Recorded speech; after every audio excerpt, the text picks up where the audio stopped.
안녕하세요. 슬기로운 운동생활입니다. 오늘은 논문 이야기를 좀 최소화하고 스쿼트를 할 때 허리가 다치는 이유, 허리 통증이 생기는 이유랑 그리고 가장 허리 통증에 있어서 간과되기 쉬운 자세 같은 것에 대해서 좀 이야기를 좀 해보려고 합니다. 네, 이게 일반적으로 무거운 무게를 들 때 어떤 자세가 허리에 좋은지에 관련된 논문이 굉장히 많은데 무게를 들어서 하는 스포츠 관련된 논문은 굉장히 적어요. 그래서 저희가 그런 적고 적은 논문들을 좀 모으고 저희 의견을 좀 결합해가지고 이런 원리에 대해서 좀 설명해보려고 합니다. 허리 통증 같은 경우는 웨이트리프팅 그리고 역도 선수들한테는 가장 흔하게 생기는 이제 통증 부위라고 하고 파워리프팅 선수들한테도 두 번째로 제일 흔한 부위라고 해요. 그러니까 이제 보디빌딩 같은 경우에서도 당연히 좀 중요하게 생각을 좀 해야겠죠. 벌써 원리 이야기 한다고 이론 이야기 나오니까 도망가시는 분들이 약간 보이는 것 같은데 한번 들어보시면은 스쿼트를 하시는 분들이라면은 생각이 좀 바뀔 수도 있고 그리고 도움이 될 수 있는 이야기니까 꼭 한번 봐주셨으면 좋겠습니다.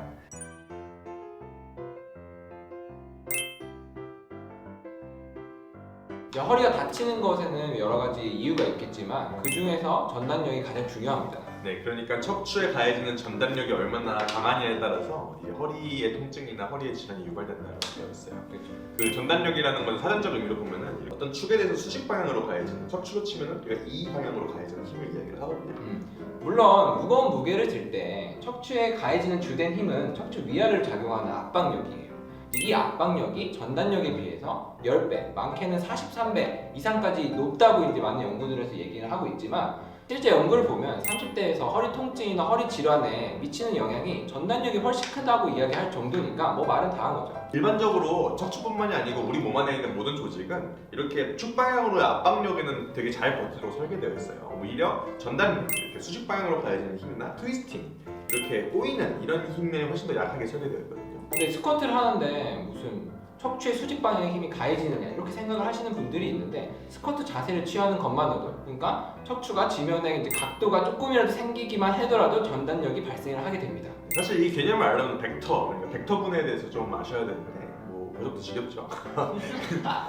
제가 훨씬 쉽게 이해하실 수 있도록 그림으로 좀 설명을 해드리려고 해요. 그림을 보시면 바벨 아래쪽으로 빨간 화살표가 있는데 이 빨간 화살표가 무게에 대한 중력입니다. 척추 중립 상태로 그냥 서 있으면 척추 축 방향으로의 힘, 그러니까 압박력만 존재하고 전단력은 존재하지 않게 됩니다. 하지만 스쿼트나 데드리프트처럼 척추가 지면에 대해서 기울어지는 그 순간부터 힘이 압박력만에서부터 벗어나가지고 척추에 대해서 이제 대각선 방향으로 힘이 작용을 하게 되는 거죠.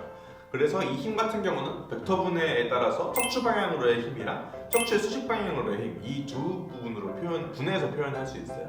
이때 허리 높이에서 무게 방향으로 걸리는 노란 화살표에 해당되는 힘이 전단력이에요. 오른쪽으로 사진을 보면 볼수록 알 수 있듯이 전단력 같은 경우는 이 무게가 허리에서부터 수평거리가 멀어질수록 그러니까 척추가 지면과 이루는 각도가 커지면 커질수록 전단력은 커지게 되는 거예요. 네. 그래서 여기에서부터 이제 허리를 저희가 일자로 유지해야 되는 이유가 나오게 됩니다. 허리를 구부리면 그 순간 그림에서처럼 전단력이 순간적으로 발생을 하게 되고 그래서 허리에 가해지는 힘이 급격히 커지게 됩니다. 그러니까 저희가 물건 같은 걸 들 때 허리를 숙이지 말고 무릎을 구부려서 들라라고 하는 것도 여기서 다 나온 원리예요. 자, 이렇게 척추 중립을 유지하는 거의 중요성 같은 경우는 이미 많은 콘텐츠들에서 설명을 하고 있어요. 실제로 고중량 데드리프트나 스쿼트를 하시는 분들을 보면은 이런 척추 중립을 유지하기 위해서 발살바 매뉴버나 아니면 횡격막 컨트롤 같이 배 보감을 유지하는 그런 기술들을 많이 사용을 하고 있고 그리고 리프팅 벨트 같은 이런 보조 기구 같은 경우도 사실은 이런 척추 중립을 유지하기 위한 일종의 수단이죠.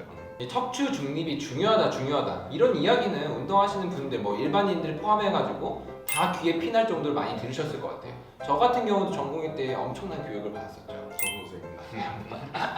뭐 아무튼 그러면 척추 중립이 중요하다는 건 다들 알고 있고 이걸 지키기 위해서 굉장히 노력을 하는데 운동할 때마다 나는 왜 허리가 아프고 운동을 전문적으로 하는 선수들조차도 왜 허리 통증이 1, 2위이냐 이런 부분이 궁금하실 것 같아요. 사실 이거에는 약간 맹점이 있어요. 척추 중립을 너무 중요하게 한 나머지 간과하고 있는 게 있는 거죠. 제가 문제 지금 또 두 가지 내볼 테니까 한번 그림이랑 같이 보시고 맞춰보세요. 첫 번째예요. 바벨을 이렇게 승모에 올려놓고 있는 두 사람의 자세가 있어요. 한 명은 척추 중립을 유지한 상태로 백스쿼트를 하고 있는 상태고요.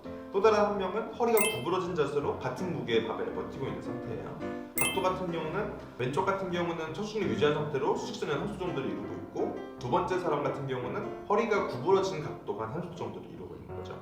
두 사람 중 어느 척추에 더 큰 전단력이 가해질까? 그리고 두 번째, 두 사람이 스쿼트를 하고 있어요. 한 사람은 스쿼트를 엄청 잘해요. 그래서 190kg로 척추 중립을 굉장히 잘 유지한 상태로 스쿼트를 하고 있어요. 골반이 수직선이랑 이루어지는 각도는 20도 정도의 거리 유지하고 있는 상태고요. 그리고 다른 한 명은 100kg으로 스쿼트를 하고 있어요. 근데 스쿼트인데 익숙하지가 않아요. 그래서 척추 중립의 유지를 잘 못해가지고 허리가 한 20도 정도가 추가로 구부러졌어요. 그러니까 40도 정도로 구부러져 있는 거죠. 과연 두 사람은 어느 척추에 더 큰 전달력이 가해질까?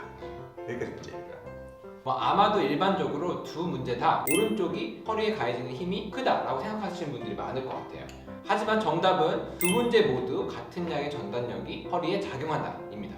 물론 근육 긴장도라던가 무게중심 같은 요인들이 추가로 또 작용할 수도 있고, 그리고 이런 굽어져 있는 구조에 대한 기하학적인 원리, 스트레스라이즈 이펙트라던가 텐사일 이펙트 같은 좀 약간 어려운 원리들이 이제 작용을 하면은 오른쪽이 좀 더 이제 위험한 자세인 건 맞긴 맞아요. 너무 어려운 이야기 하는 거 아니야?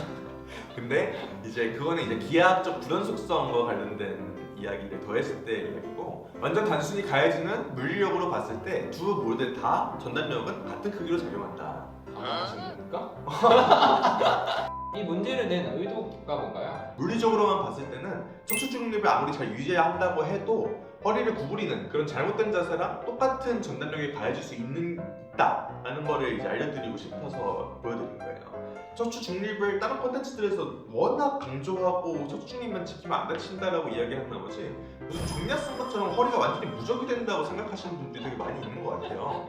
진단할 때 환자들 와서 말하는 거 보면은 스쿼트 하다가 허리 무너져가지고 왔다 이런 사람 거의 없어요. 거의 다 척추 중립 잘 유지해서 했는데도 허리가 아프다 왜 그러냐라고 저한테 물어보죠. 그러니까 척추 중립은 허리가 무적이 되는 치트키가 아니다 라는 거를 꼭 인지를 잘 하고 계셔야 돼요. 척추축이 지면에서 기울어지면 기울어질수록, 그리고 드는 무게가 무거우면 무거울수록 어쨌든 간에 전단력은 증가할 수밖에 없다. 신쌤이 마지막 부분에 이제 무게 얘기를 살짝 했는데 이 무게 이야기는 두 번째 문제 관련된 얘기예요. 저희가 이제 삼각 함수를 사용해가지고 20도랑 40도를 비교를 했고 이 둘의 차이가 1.9배여가지고 100kg과 190kg 무게를 사용해서 문제를 낸 거예요. 네, 일부러 그 무게를 설정을 한 거예요. 그렇죠. 근데 이 문제에서 저희가 이야기하고 싶은 부분은 아무리 척추 중립을 잘 지켜도 고중량이 되면 될수록 허리에 가해지는 전단력이 커질 수밖에 없다 이런 이야기를 하고 싶어서 이 문제를 냈어요. 고중량의 문제 같은 경우는 그러니까 고중량을 하시려면은 사실 어쩔 수 없이 감수해야 되는 필연인 부분이 있다라고 생각을 해요. 저도 스쿼트 진짜 좋아하거든요. 지금도 스쿼트 항상 빼놓지 않고 주 2회, 3회 이상을 하는데 한 번도 스쿼트 하면서 다쳐본 적이 없고, 그리고 나는 정형외과 의사여서 이런 거에 대한 공부 같은 것도 많이 하고, 그리고 자세도 항상 바른 자세를 유지하려고 항상 노력을 하는 편인데, 이제 얼마 전에 제 친구들이랑 같이 허리 엑스레이를 한번 찍어봤어요. 심심해가지고. 다른 친구들은 저보다 어쨌든 운동을 좀 적게 하는데 그 친구들에 비해서 제가 허리의 관절 상태나 아니면 척추체의 압박 상태나 이런 것들을 보면은 확실히 다른 애들보다 제가 더 안 좋더라고요. 그래서 사실 요즘은 스쿼트를 할 때 중량을 조금 많이 올리겠다는 욕심을 사실 많이 버린 상태이기는 해요. 그러니까 어느 이상의 중량부터는 사실 개인의 선택의 영역인 것 같다 라는 게 제 생각입니다. 그 세계적인 유명한 보디빌더 로니 콜먼 아시죠?